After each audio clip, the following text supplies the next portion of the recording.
Welcome to Mind Fortune. Today we are going to help John. Let's kickstart, guys. Welcome, John. Here's your day one challenge. You have 8 balls and 1 balance scale. All balls are in same size and shape, except for one which is slightly heavier than the others, Oh, which one, boss? that you have to answer. Here is your riddle. You have a balance scale, but you can only use it twice. How do you find the heavier ball? Oh my god. Hey viewer, please help me to impress my boss.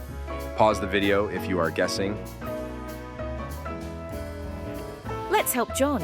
Hey John, divide the ball into 3 groups. 3 balls, 3 balls, and 2 balls.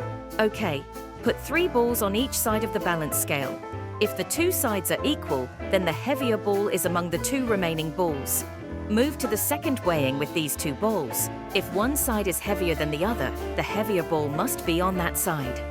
Take the 3 balls from the heavier side, if there was one in the first weighing, and place 1 ball on each side of the balance scale.